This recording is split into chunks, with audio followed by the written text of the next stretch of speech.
এর ভিডিওতে কিন্তু বলেছিলাম যে হ্যাঁ আমি রেডি হয়ে গেছি, আর আমার লুকটা পরের ভিডিওতে দেখাবো। আর আপাতত বর চলে এসে বর আসার থেকেই ভিডিওটা স্টার্ট করলাম। তো চলো আজকে তোমাদেরকে বরকে দেখাবো, আমার লুকটা একটু বাদে দেখাচ্ছি তোমাদেরকে, ওয়েট। এদিকে মন্দিরে বড় মায়েরা বরণডালা সাজাচ্ছে, আর এদিকে গাড়ির মধ্যে বর বসে আছে। আমার সাজাটা সবই কমপ্লিট হলো, আমাকে সবাই ছাড়লো পার্লারের লোকরা। আর আগের ভিডিওটাও কিন্তু আমি এখানেই এন্ড করেছিলাম।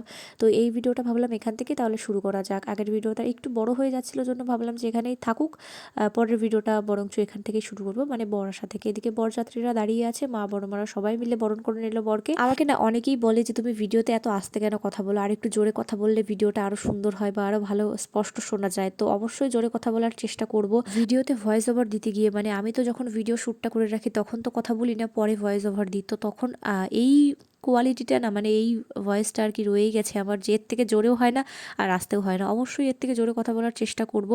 আর আপাতত একটু ঠান্ডা ফান্ডা লেগে গেছে জন্য গলার ভয়েসটা হয়তো একদমই কম শোনা যাবে, প্লিজ তোমরা একটু ম্যানেজ করে নিও।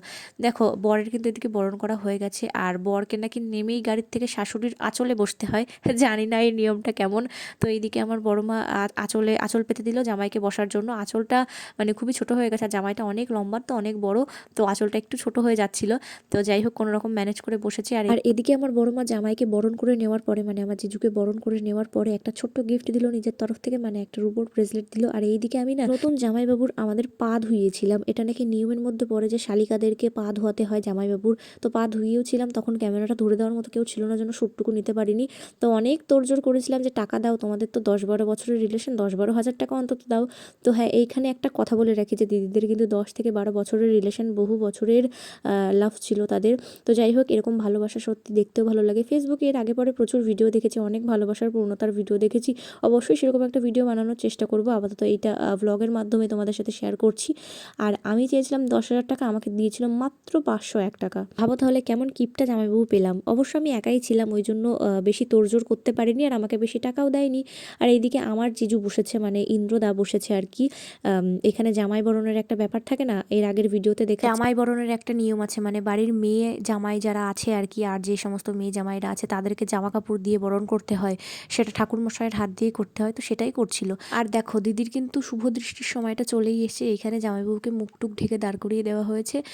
7 পাক ঘোরানোর পরে শুভ দৃষ্টিটা হবে। 7 পাক ঘোরানো হোক আর শুভ দৃষ্টিটা হোক, এরই মাঝখানে তোমাদের সাথে কিছু কথা শেয়ার করে রাখি। জলতলার একটা ভিডিওতে তোমাদেরকে বলেছিলাম না যে হ্যাঁ দিদিদের কত বছরের লাভ সেটা বলবো, বিয়ের ভিডিওতে অবশ্যই বলবো।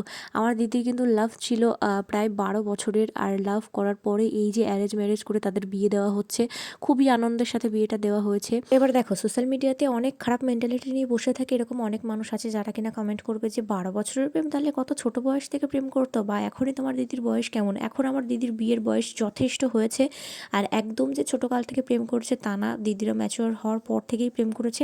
আর আমার যেই দিদি আর দিদির যেই বর আর কি, দুজনেরই সেম এজ, 1 বছরের ডিফারেন্স হবে খুব জোর হলে। কোনো মানুষকে ভালোবাসার পরে তার সাথে যদি বিয়ে হয় 12 বছর পরে, তাহলে তার আনন্দটা কেমন হতে পারে সেটা আমার দিদিকে দেখেই বুঝতে পারছো। এই ভিডিওতে 7 বার ঘোরানোর পরে শুভ দৃষ্টিটা হবে, ওই জন্য জিজুর মুখটা ঢেকে রেখে দেওয়া হয়েছে, যে যখন 7 বার ঘোরাবে সেই মুহূর্তে যেন মুখটা না দেখতে পায়। আর এই দেখো আমাকে কেমন লাগছে। অনেকেই আমার কাছে জিজ্ঞাসা করেছে যে যেই দিদিটার বিয়ে হচ্ছে সেই দিদিটার নাম কি, আর এটা তোমার কেমন দিদি হয়, আর তোমরা নিজেরা কয় ভাই বোন। আমরা নিজেরা হলাম 2 বোন। আমার একটা দিদি আছে যে দিদিটার বিয়ে হয়ে গেছে, অঙ্কনা বলে যে দিদিটাকে আমি ভিডিওতে দেখাই, সেটা হলো আমার নিজের দিদি।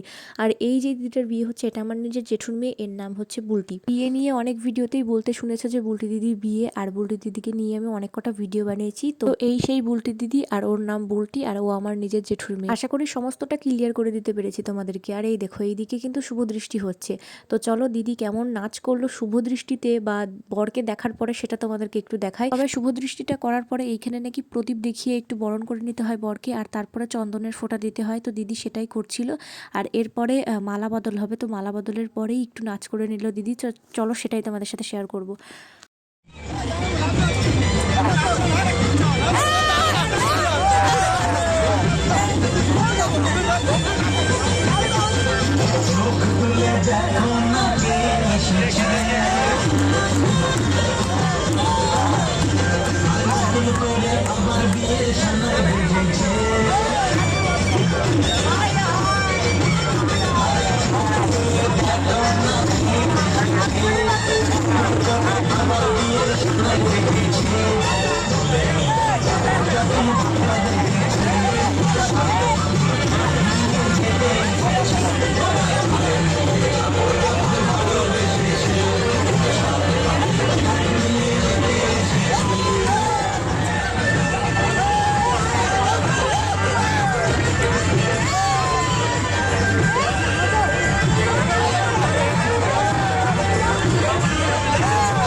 বলতে দিদির যে এখানে শুভদৃষ্টিটা হলো আর মালাবদল হলো না, মানে ছাদনাতলার ওইখানে প্রচণ্ড ভিড় লেগে গেছিলো একটু সময়। আর দিদির কিন্তু গোধূলি লগ্নে বিয়ে হয়েছে, ওই জন্য অতটা চাপ পড়ে গেছিলো, অতটা ভালো করে ভিডিও করতে পারিনি। আর ওইখানে প্রচুর লোকজন ছিল জন্য ভালো করে নাচতেও পারিনি। একা হাতে ভিডিও করছি, আমার নাচ করবো, ওই জন্য রাস্তায় গিয়ে একটু নাচ টাচ করে আসলাম। দাদা দিদিরা মিলে, বৌদিরা ছিল সাথে, জামাইবাবুরা ছিল।